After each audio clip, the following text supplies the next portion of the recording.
All right, I think we're going to get started. Welcome, everybody. Welcome. I see we have a new guest here. Thank you so much for coming. This is the Neighborhood Health Series. As you've seen, we're in our 10th year. And sometimes as we get closer to the holidays, we get kind of fewer folks, but we also typically will enjoy around 50 guests per event. So we are just finished our schedule for 2026. So we're very excited to share that with you in January. So we'll be back in January after the holidays. So we are recording this, and so we post this to the NHS website, which is on Rosamond's website. So if you miss anything, would like to go back and replay this or share it with anyone, you're welcome to. Also, if you have any questions, it's best to hold them to the end. And for the recording's sake, we have to have you holding the mic in order to get your question. I know that Dr. Mandal is great hearing and he can hear you, but the recording won't be able to hear you unless you hold the mic. So if you have questions, we'll take those at the end. So thank you so much. It's really exciting to have you here. And Rosamond is continuing to go through a lot of change. I'm not sure if you know, but we have our College of Medicine students on campus now, which is really exciting. Our first cohort of 64 students. So you may notice them around more than you have in the past. And we're making progress towards our next project, which is the College of Veterinary Medicine. So all that's very exciting, and that will be on our Henderson campus. So we're very excited to treat animals in addition to people. So many of you probably know Dr. Mandal. I'm just going to tell you a couple of the highlights about him. He's obviously a Fulbright Scholar, because that's what he's going to be here talking to you about today. And he's a professor through our College of Pharmacy. He received his PhD in science from Jodhpur University in India and did postdoctoral research at the University of Chicago and University of Michigan. He's held research faculty positions at University of Michigan College of Pharmacy and Virginia Tech's College of Veterinary Medicine. He's conducted vaccine development research at the University of Michigan and biodefense research at Virginia Tech. He teaches immunology to our students here and also within the College of Dental Medicine, and he's an adjunct faculty at the JSS Academy of Higher Education and Research in Mysore, India. With his expertise in immunology and viral vaccine research, he's developed an elective course on COVID-19, infection, immunity, and vaccines. He is actually a very VIP, famous celebrity. He's been featured and interviewed many times on local television stations, radio, and newspaper on COVID-19, its variants, and vaccines as an expert. He's published many peer-reviewed research articles in immunology and pharmaceutical journals and book chapters, and he is part of many, many associations, which I'm not going to go through right now. He actually lives in Henderson with his wife and two beautiful daughters. We have one of them here today, so we welcome her. He loves photography, gardening, and nature. Please join me in welcoming Dr. Mandal. Thank you.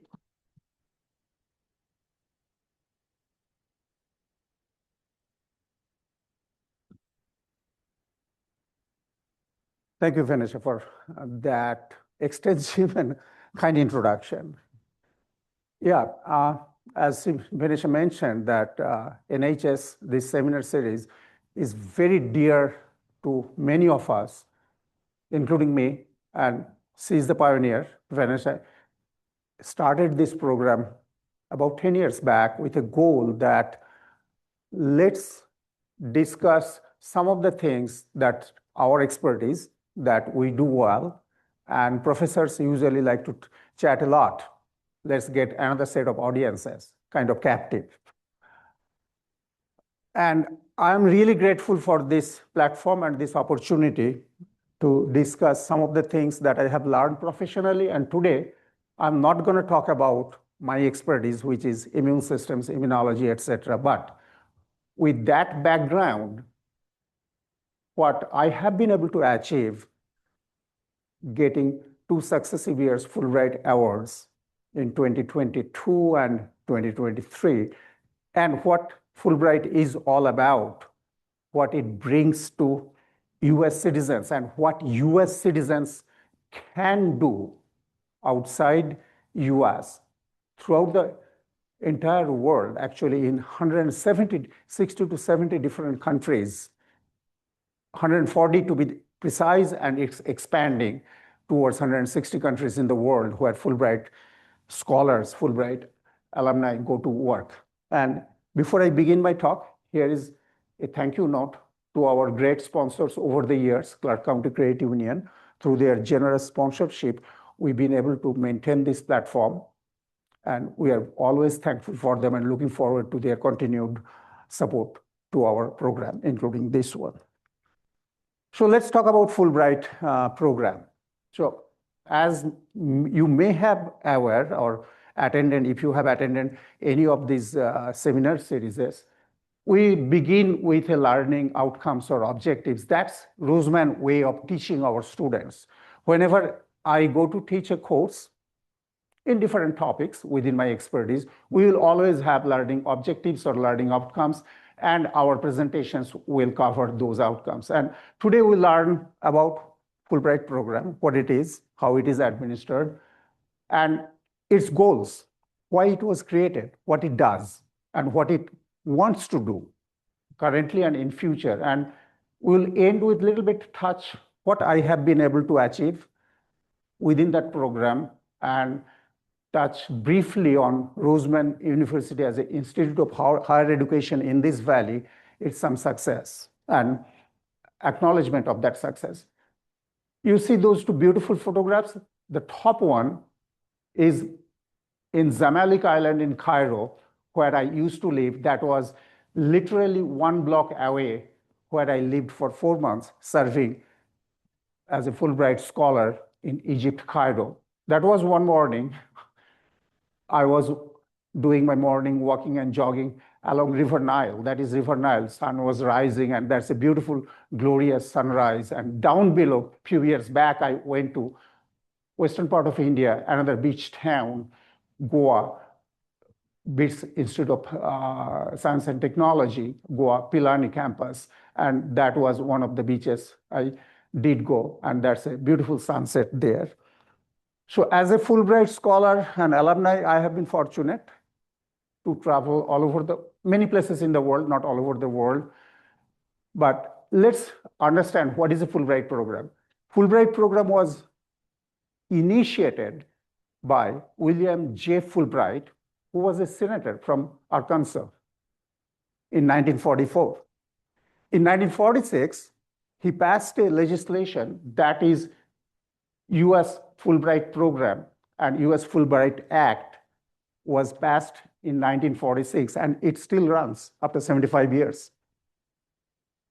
It is administered by the US Institute of International Education. That's a partner institution, organization that administers Fulbright program throughout the world, but the ownership of the Fulbright program rests with US Department of State's Bureau of Educational and Cultural Affairs. So it's a US State Department program. Administered overseas, sometimes by national commissions, and US embassies overseas were intimately involved, not only ensuring the safety of the Fulbright awardee, but how the program is administered, and oversight rests on the US embassies and the countries. If it's a binational program, such as Egypt award was a binational, meaning government of Egypt was equally responsible for my well-being and administering of the program in Cairo. And currently offered in, as I mentioned briefly, in 160 countries in the world. That's about the Fulbright program, but there are many, many facets and aspects. The major important aspect of this program is to literally fostering mutual understanding between nations, advancing knowledge across the countries, and overall improving the lives of the people all around us and around the world. That was one of the photographs I took. This gentleman was looking behind those guardrails, and that's the famous Giza Pyramid complex. And I still remember that gentleman, his beautiful smile. He was selling some of the wooden toys and crafts, and I bought some from him, and that still is with me in my home. On the right-hand side, that's a so-called Faluka ride on River Nile. It's outside the Karnak Temple complex. That was a beautiful sunset and beautiful evening. Anyways. So Fulbright provides the opportunity with a funded program to go around the world and enjoy the culture, bring the opportunities and education of a US professional, and that professional can be one like me in biomedical sciences. That professional can be a singer, can be an artist, can be a gardener, can be a dancer, can be a writer, from every facet of US. I could see you being a Fulbright Scholar.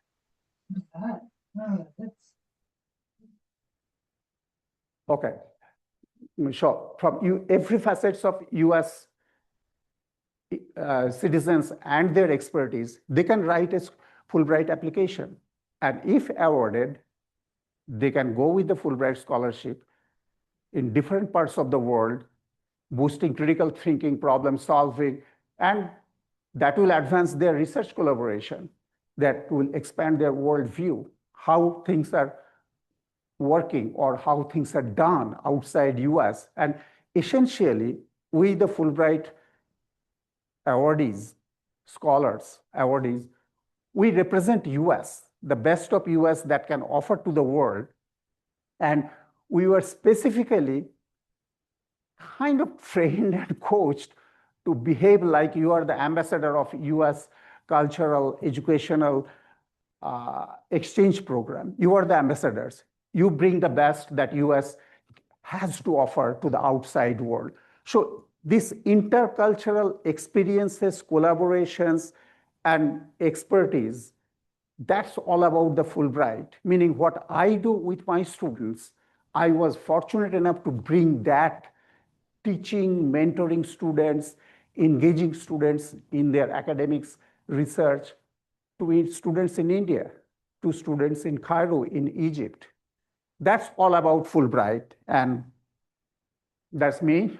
You can perhaps recognize me standing in front of the Karnak Temple complex down below after a seminar at Cairo, Helwan University, and down absolutely at the bottom, that's me in 2022 fall. I was in India, BITS Pilani Goa campus.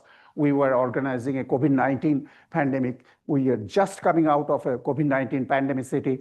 Things started getting better. We organized a symposium, 1.5-day symposium, which was a tremendous success, along with the local institution, host institutions, authorities. So here is the Fulbright success stories. I'm not one of them, but about 82 Fulbrighters are MacArthur Fellows, 62 awarded Nobel Prize, 93 received Pulitzer, and 8 Fulbrighters received the Fields of Medal Abel Award for mathematics. 51 went to receive the National Book Award. That's the glorious tradition of being a Fulbrighter. And anyone, any US citizen can attempt to have a Fulbright Award and be part of that legacy. And its success depends on US institutions of higher education, which is Roseman.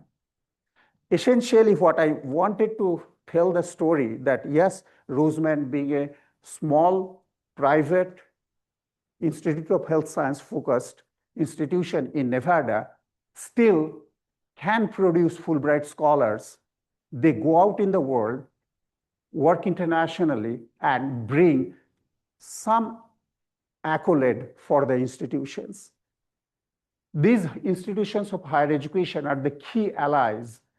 They advance the goal of sharing knowledge across communities, promoting mutual understanding across nations, and essentially help in improving lives across the world in different ways, be it through a music, be it through a sculpture, be it through writing, or simply biomedical science teaching, or trying to install or institute a different surgical procedure in a country which does not have that expertise. A Fulbright scholar can bring that expertise to those countries, can establish that protocol, and yes, US Department of State will fund that program. That's the beauty of this program. And this is the West Bank of West Tombs out of Karnak Temple complex. And those are the 4,700-year-old painting that I was lucky to see right in front of my eyes, about 4 feet distance. Because I lived as a local for 4 months in Cairo. I had my work permit, which actually expired last year about this time. I had my local telephone, local bank account, I had an apartment rented by the Fulbright agency to me, fully paid. And it was a wonderful experience working with different individuals from different society, culture, and you can see up there, I was the only male. Imagine what is that? That I was part of Helwan University in Cairo, College of Medicine. They call it Faculty of Medicine and Faculty of Pharmacy. That's the European terminology. So I used to teach master's students at the College of Medicine and College of Pharmacy. And this is, if two photographs depicts all the administrators and faculty at Helwan University, Faculty of Medicine. And you will be surprised, and I was surprised, that from the dean to the departmental heads and chairs, and majority of the faculty are women. We do not know that face of Egypt. I did not know. It changed my ways, how I viewed, how I perceive things outside US. Fulbright allows that opening up to accept diversity, accept that inclusion, go beyond that stereotypical thinking that yes, those are predominant Muslim countries and culture, yet dean is a woman, head of the department is a woman, professors are women, and I worked with them. Yes, there were male counterparts, but this is something I learned, and I would not learn until I was there and working with them for 4 months. Let's talk about a little bit Fulbright Scholar Program. I was awarded with a Fulbright Scholar Program in 2023. Before that, I was awarded a Fulbright Specialist Program award in actually 2019. Then COVID came in, everything was shut down. When it opened, I went to India with that Fulbright Specialist Award. So there are different levels of Fulbright Scholar Program. It allows someone to explore for US citizens to go abroad with that program. Usually there are about 400 hours that are awarded to 135 different countries to teach, research, combination thereof, and conduct various professional projects and activities. So there are major few hours, Fulbright Scholar Award, which is the epitome of Fulbright program, and then there is Global Scholar Award.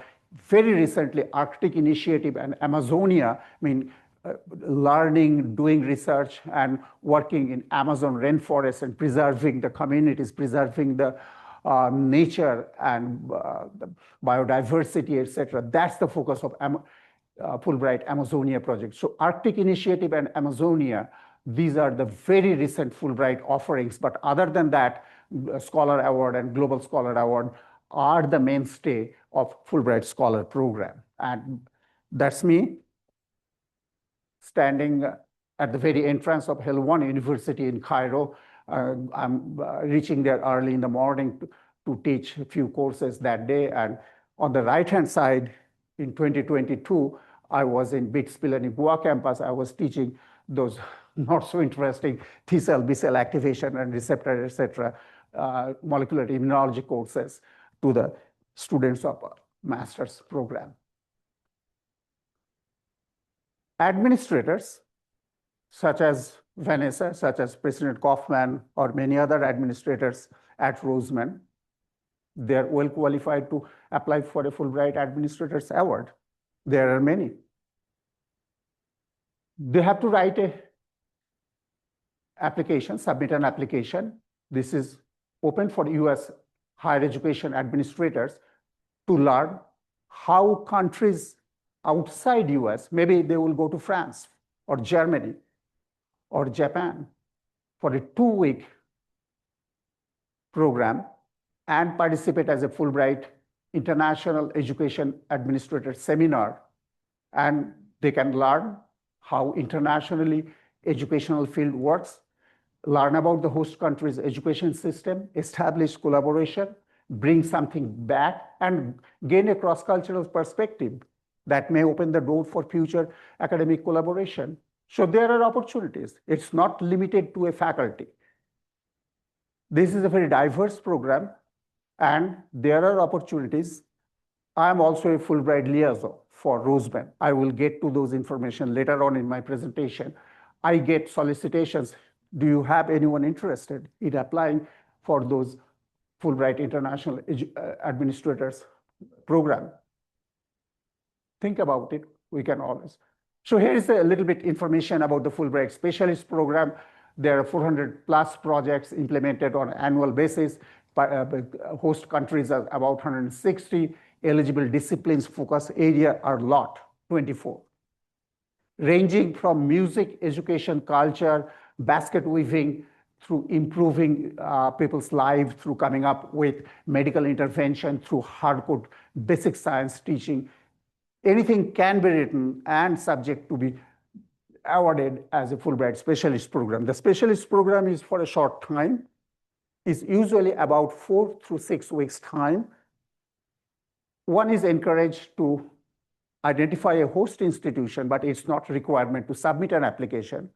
Once someone is awarded, then there will be opening up, okay, someone needs an accountancy expert or someone needs an expert in music therapy. Then if I have wrote a proposal on a music therapy, how it will help in a patient with dementia or patient with learning disabilities, etc., then I can be matched with that program in that host institution, and that can be in Peru, that can be in Jamaica, that can be somewhere else in the world. Then I will go to deliver that project with that host institution for a short period of time. It's usually about 4 to 6 weeks of duration. For US students, it's a little broader. Basic eligibility for US student application, they got to be US citizen by the application time, meaning a foreigner can do apply, but they got to have a citizenship status by the time of application. That's what it means. Their academic requirement, bachelor's degree senior. And there are certain country-specific requirements here and there, but that's very specific. It's open to graduating seniors, recent graduates, and graduate students. It's also open to someone graduated but started working as an accountant, started working as an engineer, started working as a physician or a pharmacist or a dentist. They can all write a program. They are still considered as a student who has graduated and started their career, recent graduates, already graduated students, and early career professionals, including creative and performing artists and musicians. So it is not limited to science and technology. It's a very overarching program. Essentially what it does, it was created with a particular vision that the best of the best in US would have a platform to bring their expertise throughout the world, improving the lives of the people and improving the cultural understanding, cross-cultural experiences. That was the goal. And I personally believe after serving 2 Fulbright tenure, it is a very noble cause and well worth trying. There are different types of student award given about 2,150 awards. That's delivered to 140 countries worldwide.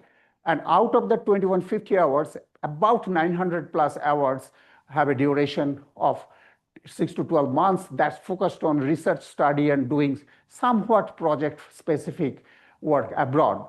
There is a huge number of English teaching assistantship awards given every year. A few weeks back, I was asked as a Fulbright liaison and Fulbright ambassador that, do you have anyone who is interested in applying in Austria teaching English language? There are about 1,250 awards that sends US students abroad to teach English language where English is not the first language. It's about 8 to 12 months, and about 75 countries in the world accepts those students who will come to their country and teach English to their students. Award benefits, particularly I'm talking right now about student award. All Fulbright awards are very, very generous awards, as this is a flagship US Department of State program. There will be pre-grant in-country award, part of the award, such as round-trip airfare is provided. Monthly stipend, students will get monthly stipend. Students will be provided with accident and sickness benefits. And if it's an English language teaching course, they will take the little bit of training of teaching English as a second language, that's TESOL, but Fulbright will pay for that training. Currently, our elder daughter, Rohini, her sister, she is in Kosovo. She's received Fulbright award. She left US this September, mid-September. She will be in Kosovo until next June, studying long-haul COVID, long-term COVID sequelae, what's the treatment and what's the, etc., how the physicians are handling those patients. Do they have adequate resources? Are they getting adequate treatments and etc.? So she was awarded with a round-trip airfare when she left US. She receives monthly stipend. I do not know the number, but kind of, I would say around $1,400 US, which is a generous amount to spend countries like Kosovo. My award in Egypt was much more generous. I think I received about $6,000 per month. They provided me with a 2,000 square feet furnished apartment right in the middle of Zamalek, one of the most posh area to live in Cairo. That area in Zamalek houses all the embassies in the world, starting from Vatican to US Embassy through UK Embassy, you name it. The most safest area, majority of foreigners live. It's an island in the middle of Nile called Zamalek. So Fulbright awards comes with a huge, large benefits and protection by US Department of State. I will give you an anecdotal story.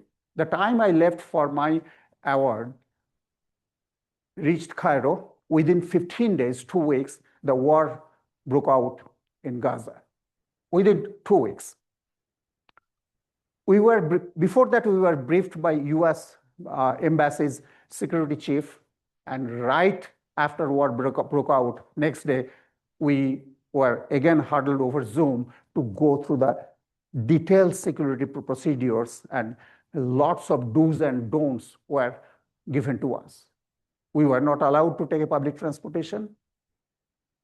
We could only take Uber, which can be tracked. We were not allowed to take even a local metro train. Just to make sure that we are safe. Anytime we would leave, I would leave my apartment, I have to have my phone with me, and I got to be able to reach by my phone just to make sure I'm all right. So there are lots of technical protocols that were administered, are in place for a Fulbright awardee. It's just not I own an award and I go to do whatever I want. No, it is tightly controlled some ways, because keeping the safety and security of a US citizen abroad, that's paramount for them. So these are the award benefits. Are the possible benefits? Yes, support for the dependents. Both of my award included, if I had a minor child who would travel with me, their schooling and everything will be taken care by Fulbright Commission. My spouse, if she doesn't work, her airfare through her KIP, household expenses, everything will be taken care. It didn't happen for me because my daughters were grown up. They visited me for 2 weeks or so. Not everyone. Rohini, elder daughter, and my wife, Shukana, they visited me. But if they would go with me, their expenses would be covered under certain conditions. Actually, I had a Fulbright co-worker in our cohort. Co-worker means in our cohort, Fulbright, another Fulbright awardee, whose family was traveling with him. And his family received all the expenses covered by the Fulbright Commission because he had little kids and his wife didn't work at that time. So it is very generous. Support for dependents, research allowance. If somebody engages in research or thinking about engaging in research, there is some degree research expenses will be covered. If they want to take language lessons, I wanted to take Arabic language lessons, that was allowed, but I could not take it because things were a little bit uncertain in Cairo at that time. Otherwise, I would have the opportunity to take Arabic language lesson in a local institute because I lived there for 4 months. And various disability-related accommodations were always provided. And post-grant, after we complete our assignment, and we are required to submit reports every month. What did go wrong? What did go well? And what do you want to do for next month? It's a detailed reporting requirements are there. And after we complete our grant, our assignment, our project, then we have to give a final report to the Fulbright Commission stating everything, what we did, what we wanted to do but could not have done, what did go well really, what did not go well, how it could be improved, etc. And following that, we are all Fulbright alumni. We have connections with Fulbright the rest of our life and lifetime Fulbright email addresses if we become the part of the Fulbright Association, which is, I am part of that. And if someone searches, my name will be on US Department of State's alumni website, year specific, that will show my name and my award and what are the projects I have completed. So what's the application timeline, particularly focusing on the student application specific? It's a year-long endeavor to write an application because there are many, many steps. April through September, student would design a project and kind of prepare an application. Then August through September, if student means they're already still enrolled with a program, through the institution, they will submit the application. That's the campus deadline I'm referring to. If the individual already completed studentship, started working, or just graduated, then they will still submit application on their own with a deadline of October 8th. My elder daughter, our elder daughter Rohini, submitted her application in 2024. October 8th was her deadline.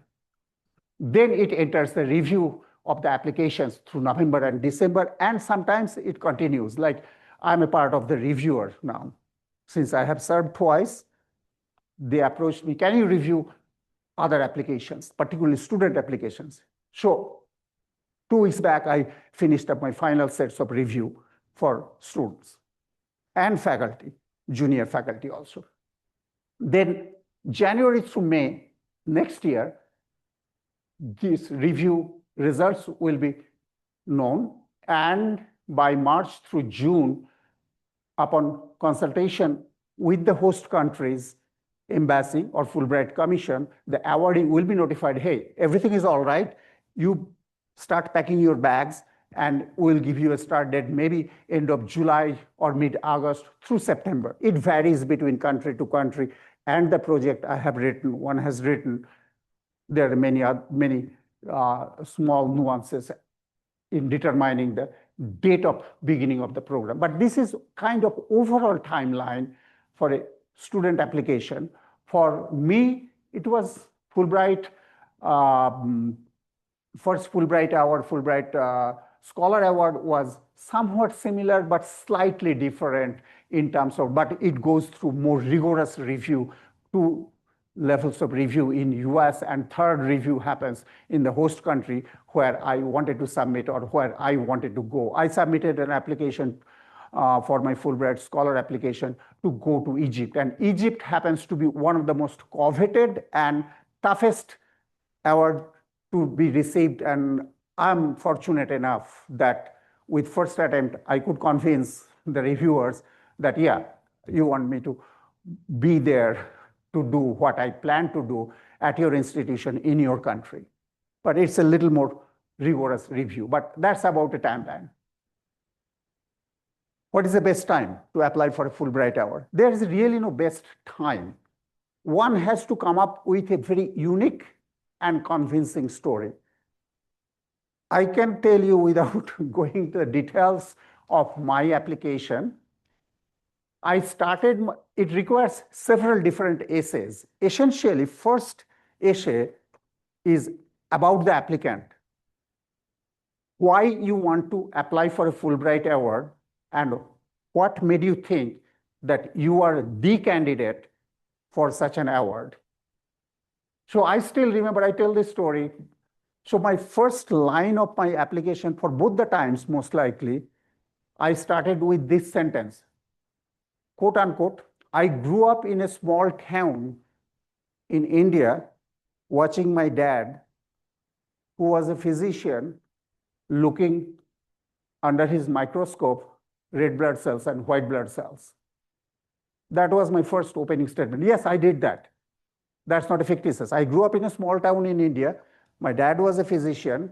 He was a tropical disease specialist. So he had a pathological lab attached to his clinic.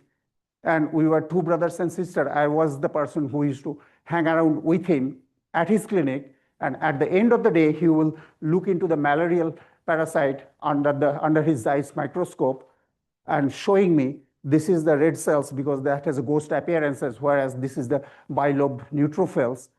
Yes, I started my biomedical science interests journey with my dad about 50 years back. I was a little boy. I don't know what convinced them or what they saw in my application, but that was my opening statement. So what I'm saying that there got to be a unique story. The reviewers look for that unique story because I'm not a very exceptionally gifted or great scientist or educator. But over the years, what I have done, being able to develop my international work experience and association. I'm from India originally. So when I go home, I usually visit some of the institutions, academic places in India. I have developed working relationship with them, and I have adjunct faculty appointments with two of those institutions. So I could demonstrate that it's not one day I wanted to be part of a Fulbright program. I wanted to apply, but I am preparing myself with a journey that may have begun 40, 50 years back. And recently, for last 10, 15 years, living and working in US, I maintained my international work. I taught there, I gave a seminar, I organized symposium. That's the unique story they look for. Some connection, some thought process. And there are multiple level awards, and you have to demonstrate your expertise and sort of leadership in the field that will come from your reviewer and from your documentation. And the story should be very unique, convincing, and some degree of international and cross-cultural experience, I believe, is very helpful. That's the paramount. And one got to be flexible, adaptable, and somewhat I can do it. I'm landing in Cairo at 12:30 at night after 4 hours layover in Charles de Gaulle Airport in Paris. My hosts from Fulbright, Cairo, Egypt Fulbright Commission, Ramat, and I'm forgetting the other individual's name, they were waiting for me. And after the security clearances, immigration clearances, they are taking me to my apartment after a 40-minute ride out of the airport. And they started discussing, showing me, this is the way you turn on the AC, this is the way you turn off the gas, this is the way you lock the door, these are the do's and don'ts. And basically, I wanted to hit the bed at that time because I'm on the road for last about 30 hours at that point. Yes, but still, I learned, I allowed them. I could have easily told them, hey guys, why don't you come back tomorrow morning when I'm awake? Let's sit down, let's have some tea. But they were so kind. Before I reached my apartment, they cleaned up the apartment. It's a fully furnished 2,000 square feet apartment, 3-bedroom, with washer, dryer, and kitchen and everything fully furnished. They even had a week's grocery supply for me in the cupboard and in the refrigerator. I could not tell them that, no, my body, my mind is not working. So that type of flexibility, adaptability, and yes, I can do it. That's perhaps a requirement to be successful. And my Fulbright story is first award with a Fulbright Specialist Award that took me to India. It's a Nehru Fulbright Specialist Award. Nehru was our first prime minister upon independence around 1962. He established, he saw the value of this Fulbright Award and collaborated with US Department of State. That took me to India for 4 weeks, went to the BITS Pilani campus, Goa, and that's the beautiful campus that you see up there. It's a seaside town, old Portuguese colony, lots of fun places to go eat seafoods, go to the beaches. I enjoyed my time. I taught a course on molecular immunology to the master's student there, organized a symposium on COVID-19, which was a very well received. And subsequently, I got US Fulbright Scholarship, binational Fulbright Scholarship in 23 through 24, fall through winter. For 4 months, I traveled to Cairo, Egypt, to serve Helwan University in Cairo, be part of the Faculty of Medicine and Faculty of Pharmacy. Also organized a clinical conference on COVID because that's kind of my another love and my expertise. And down below what you are seeing here, this is the kind of very famous Fatma Institute in Cairo. I had a seminar, that's the audience. And that's at the entrance of the institute. I had a seminar series there. At the end of the seminar, I'm with the director. Okay. So that's my kind of personal engagement as a Fulbright. And here you can see, you can recognize this dude. That's the world famous Sphinx. By that time, I learned to take a good selfie. Anyway, and here's the Giza Pyramid Complex. So I lived there as a local people.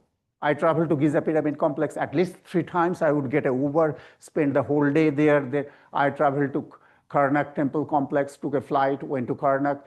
So other than me, that's about my Fulbright Awards. Other than me, there is another individual who is not with us now, Marife, my faculty colleague at College of Nursing. She was a Fulbright awardee, Fulbright specialist, and she served as a Fulbright specialist in 2022 Ghana. So there are 2 of us within Roseman who achieved Fulbright awards, and following that achievement, I came back in 2024 by, I think, July or so. I came back in January. By around, I think, April through June, I forgot. But it's essentially one day, Dr. Kaufman received a letter from the then Secretary of US Department of State Secretary, Mr. Anthony Blinken, sent a letter to Roseman stating Roseman is a top Fulbright producer and citing me, my work as a Fulbright Scholar and Fulbright Liaison for Roseman. And this is from the Fulbright website, and it shows my involvement to serve Fulbright. That's a pretty high distinction for any university, including Roseman, to receive such distinct honor and distinction from US Department of State Secretary, Mr. Anthony Blinken. That makes someone's day that, yes, I have perhaps done some good, achieved something, not only for myself, it not only improved myself as a world citizen, global educator, but I brought some accolade to my host institution. That's the most gratifying part of it, that yes, I could bring something to Roseman. Not many individuals or institutions in the US receives that distinction. Following all those things, currently I'm a Fulbright Scholar alumni. I work with them at multiple different levels, reviewing their grants as a Fulbright liaison, Fulbright student advisors. And I continue to work with Fulbright platform on these various levels. And here is a beautiful seaside beaches in Goa. I hang around over the weekend. I used to get a cab and spend half a day on those beaches. So all those things one can do with a Fulbright application. And if it is successful, that will take you there. You enjoy life, you enjoy culture, you understand how things are done, how people think, what are the cultures outside US, all over the world, and bring some of those things back. And you give them something that as a part of a US citizen to improve their life, improve their quality of education. So I have been invited to serve as a Fulbright alumni ambassador, but unfortunately I could not accept that because it requires attendance of a meeting in February in Washington, DC. All expenses are paid, but I was teaching at that time. I could not accept that. Hopefully they extend the invitation next year to me. I will try to see if I can squeeze through my teaching assignments. I would love to be on that platform, Fulbright Alumni Ambassador. What they do actually, I will go with similar presentation all over the country and educate, encourage folks to apply for the Fulbright program and tell them my stories and what Fulbright stands for.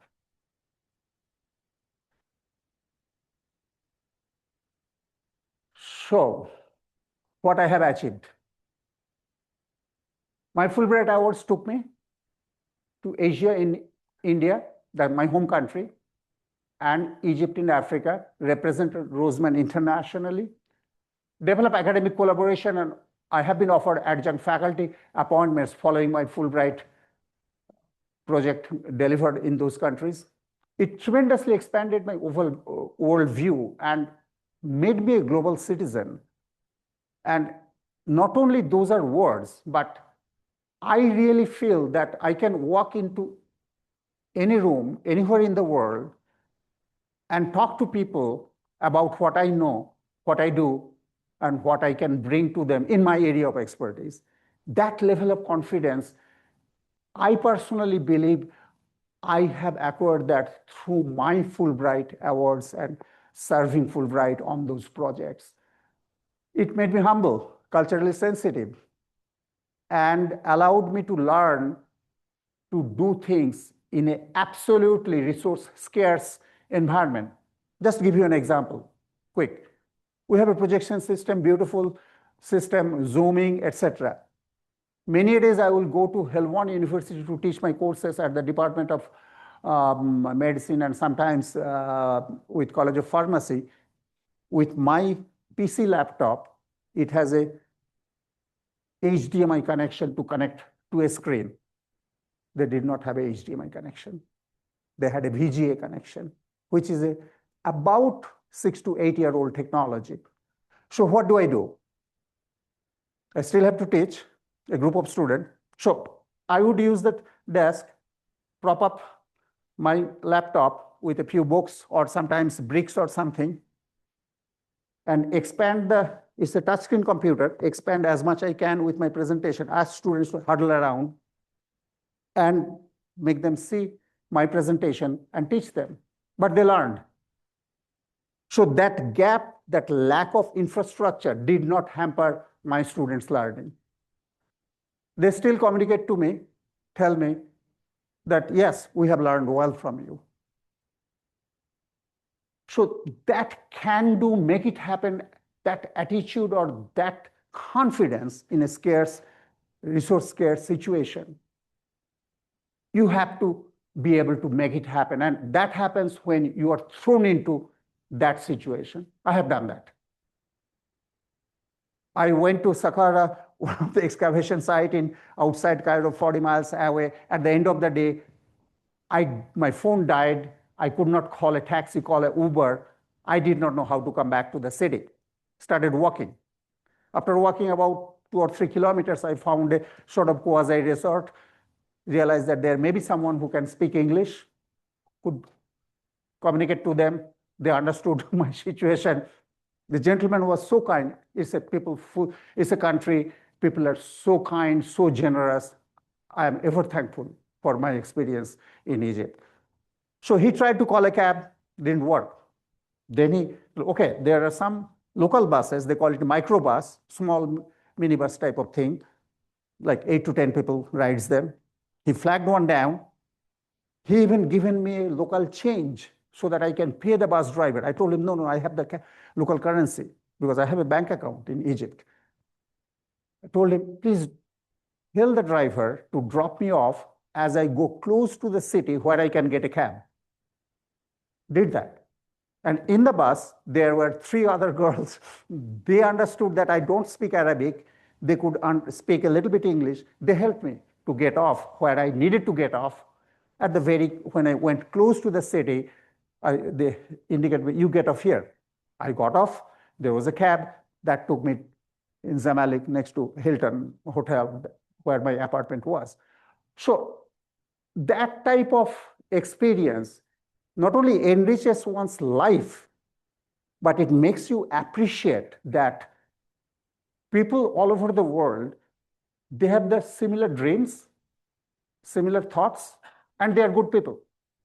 Maybe what they don't have, what we have in US, and we take it for granted, we can take some of those things to them if that makes their life a little better. That's what I have learned personally. And it definitely enriched my life. I will end this presentation with a recent success story. Here is Dubai. A couple of weeks back, exactly 2 weeks back, I was in Dubai, and here is the iconic Dubai Future Foundation's that architecture. We had a conference called Prototypes for Humanity. I did not know it's a prestigious conference. My research mentee Parth, who is at BITS Pilani Goa campus, where I taught with my first Fulbright appointment. We are continuing with a project, simple idea. Can we develop a allergy detection kit to be used at home, not going to the clinic? Our idea, our project was accepted by Prototypes for Humanity. This year, they received over 3,300 applications, over 100 different countries. And this is quote and unquote from the project administrator Sarah words taken out of her letter.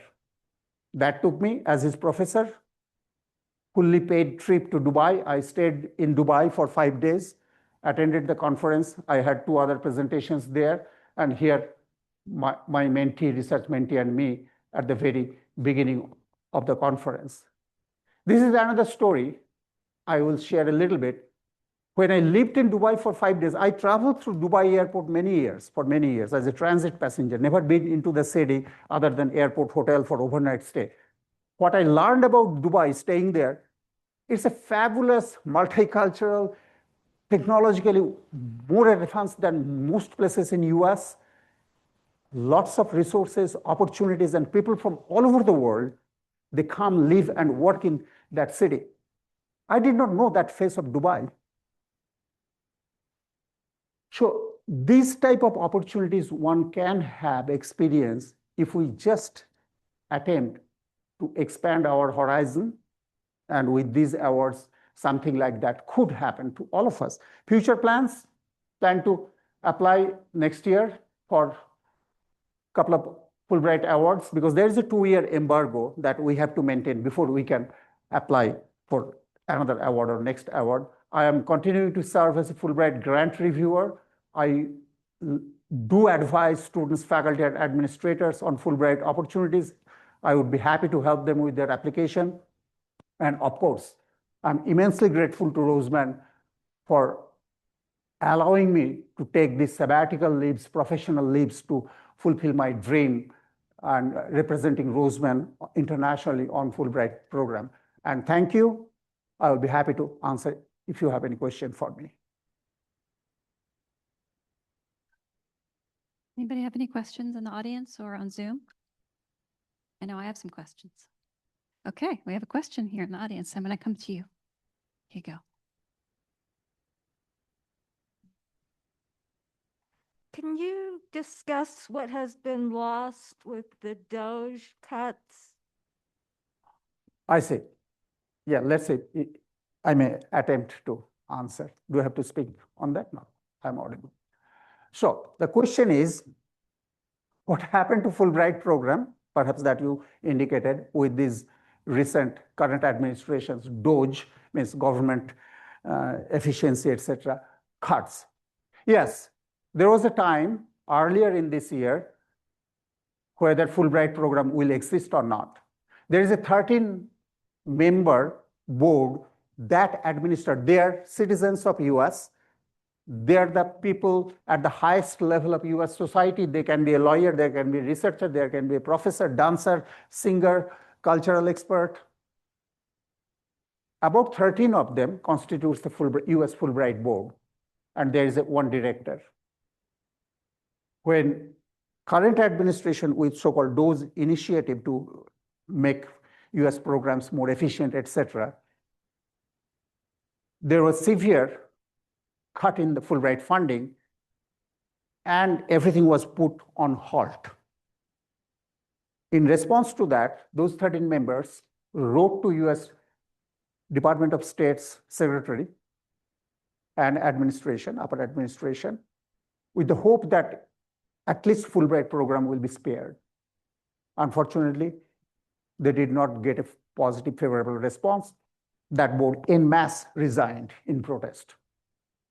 Luckily, there are a few senators in current Senate, US Senate, who knows a little bit about Fulbright program. And one of them, forgetting the name of the gentleman, he is a Fulbrighter. Almost that individual, that senator, being able to sustain the Fulbright program, the board has been reconstituted at this point, few months back, around summer. And the grants been even late, started awarding, and we are reviewing, we are soliciting more applications, and we are reviewing new applications. So things are kind of back on track, but there was a severe uncertainty whether this program will survive like many other programs. But fortunately, at this point, there is a new director, new board has been created, and things are reasonably on track, slightly delayed, but reasonably on track. Are there any privately funded components of the Fulbright, or is it all publicly funded? It's all publicly funded because it's a US Department of State program. That's a good way to look at it because, yes, if US Department of State, US government doesn't want to fund, they can always partner with, but I'm sure there are many hurdles and legal maneuvers needed to be done to bring a private funding to sustain a US government program that is operating over 75 years. But currently, no private funding is either allowed or used to fund Fulbright programs. I just have a quick follow-up question to something you mentioned in terms of you being able to have a sabbatical from your current work responsibilities. How does the average everyday person manage, if they're lucky enough to have an award and go abroad? How do they manage their current work responsibilities? How does that work logistically? Yes. Let me address it sort of with my perspective. I really cannot speak about how other institutions will make it happen or what will be the hurdles in there. So we are lucky enough in Roseman that faculty can have 20% of their time off as a consultant. I actually did not have to apply for a sabbatical. That was my first thought because it's a proper way to attempt such a program, going abroad, being absent from your work desk office for a long period of time. But my dean, Dr. Fannin, was kind enough. He mentioned that you can cite it as your professional engagement because I have 20% of my time protected to engage in professional and collaborative activity. So that was my story. But while even I was in Egypt, these days, many of us works from home, meaning not working in your office. If I have a stable internet connection, I have a reasonable stable internet connection. I attended our accreditation site visits. That was at 1 o'clock in the morning in Egypt. At night, I taught the courses with the graduate programs. and I attended some of the important meetings for my College of Pharmacy, for my office. So I maintained my required work requirements, fulfilled those. So that was not an issue for me because I maintained reasonable line of work. Line means what was required, essentially required of me. If I were in my home office, I maintained that. I had to work a little extra. So the way I scheduled my work day, I would get up around 5 o'clock, then up to that 3 days a week, I had to travel to the universities to teach. Rest of the days, I was preparing for the courses. I learned something new to teach, etc., that was required of me. So there was nighttime, which is a daytime here, right? So after 12 o'clock at night, if there is a meeting, I will take the meeting for Roseman, College of Pharmacy, or accreditation site visits. So I could manage both ends reasonably well, but that may not be the case for everyone else. So the conversation needs to happen between the administrators and the employee of any organization that do I have a protected time? Do I have a time off that will allow me to keep my salary line open, even at a reduced level, so that I can do these projects, engage in these activities? It's not easy to solve. It is very individualistic, institution or organization specific, and the organization got to see the value of their employee in doing so. Not only that enriches that employee's life and stature, but it brings a tremendous accolade to the institution. So it goes both ways, but institution, their administration got to see it that way as the employee are viewing that. And I am lucky enough. I always say, and I will say that again, I have the full backup of Roseman for me to go abroad, stay outside of my office for as long as 4 months. Luckily, I was not teaching within that time. So I did not miss my teaching days. I actually cut short my Fulbright tenure in Egypt, Cairo by about 12 days to start teaching, meaning I reached US on one Monday or Tuesday or so. By next Monday, I'm start teaching in my class. So I was lucky to kind of manage my time off when I am not really required to be in class. And my administrator, Dr. Dean Fannin, allowed me to go on my professional development time, protected time, 20% that I have, to take it at one large chunk. That helped me tremendously, but that may not necessarily be the case for everyone else with other organizations, other institutions, or even some other academic units within Roseman. So it's a conversation that needs to happen at the very beginning. And actually, Fulbright administrators advise one, because they have lots of seminars like this, informative seminars. One is welcome to participate. You have to just register via Zoom. Have a conversation early on in the process with your administrators that if awarded, you will be off by this time from your work. Anyone on the Zoom have any questions? Or anyone else in the audience? Hold on, just check real quick in the Zoom. Anybody? You're welcome to unmute and ask your question if you have one. Okay, we'll walk down here. We have 2 questions here in the audience. Does an applicant have the ability to choose what country they go to? Is it like, can we suggest one, or is that above us, basically? No, it's with you. It works 2 ways. So for student award, they don't require, but they kind of suggest that if you're writing a proposal to teach English language, maybe you can develop a little bit of relationship with one of the designated countries, or if you are trying to develop a music program or some other programs or some other projects, maybe you develop a relationship with the organization, institution, or a professor in that country, a letter of reference will be helpful, but you don't have to. So it goes both ways. For me, I did not know anyone. On good faith, I submitted. I thought that it was good application. I have a compelling story. And I was fortunate enough to be awarded for submission. But many of my cohorts, they already had an established connection, established working relationship with some of their host country faculty administrator. So it's beneficial to have such a thing, have a working relationship, mentorship relationship, working relationship with a target country, organization, not required.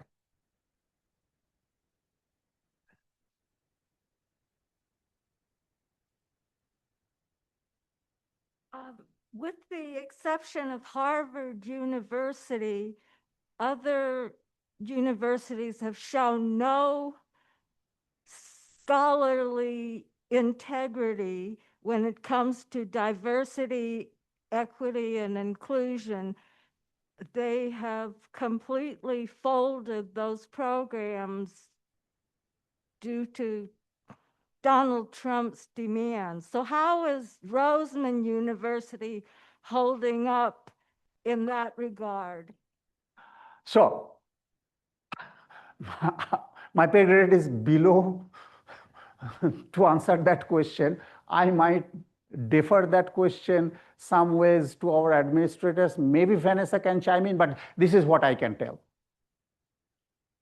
Yes, academic institutions, apart from naming anyone, with the current administrations, the way they are thinking, the way they are delivering US resources and delegating every opportunities and resources to US citizens, institutions of higher education, etc. Equity, diversity, inclusion is not a favored thought or themes. That's agreed. Even at my parent professional organizations such as American Association of Colleges of Pharmacy, American Association of Immunologists, or American Association for Advancement of Science, Pharmaceutical Scientists, I'm kind of dabble in these four national institutions. We all expressed our concerns. We all were asked to write letters to our senators so that that message goes up the channel, etc. That's from those administrative level. What really happened at the academic institutions level, unfortunately, almost all the academic institutions in US, if not all, had to rescind or take those words out, describing the same thing, not using the same language. That's a ground reality fact, and we had to change those things too. Because at the end of the day, one doesn't want to pick up a fight with the mightiest entity in the world, perhaps. But we have similar intent. We do what we do, but don't have those explicit words, even in our mission vision statement, in our working documents. Even from AACP, American Association of Colleges of Pharmacy, our president issued a community-wide letter that, yes, because of these things, we are not using those words, but we still intend to maintain the spirits of those words. If that answers your question. And my awards were previous than current administrations taking over the administration. Any other questions? You are right in front of me. Kind of just following up, you were mentioning affiliations with host institutions. Right. Do you have any advice for people who don't have connections in the country they're looking at for how to reach out and make those connections? What exactly you have in your mind? It should begin with your background, with your expertise. What do you want to do? And is there a country you can think of without knowing anyone where your expertise can be valuable? That first question you have to answer. What are your thoughts here? Okay, well, I'm actually a PhD student in education, All right. and Estonia is actually the country I am thinking of. I've been Yes, there before. Estonia has positions, and Estonia is actually Albania, Estonia. They were looking for, I'm forgetting, they have zone-specific designation for those countries. They are not Mediterranean, but they are Balkan countries. They have a specific program addressing. You will be surprised that if you write a compelling story, you will be very welcome in Estonia. Okay, great. But you don't necessarily have to have someone in Estonia with one of their institutions of higher education who will be willing to host. It's again, it's favorable to some degree because when, like I reviewed few 6 applications in last few weeks. Out of 6, only one individual had such a connection developed to go to that country to deliver that project. But that was, unfortunately, that was not the strongest application I reviewed without going any further. So if you have that thought in mind, do a search. I would suggest you that do a search. Are there institutions in Estonia? Do look into the Fulbright's website. They may have some information. And if you are willing, I'll be more than happy to work with you, help you as much I know to find some connections. Connection perhaps not, but how to approach, where to look for those information. But Estonia is a target, Albania, Estonia, those are Balkan countries. There is a renewed interest to send US professional experts into those areas to deliver projects. Yeah, thank you. You're very welcome. Okay, any other questions? Any other questions from our Zoom folks? See, so, okay. Okay, this will be our last question.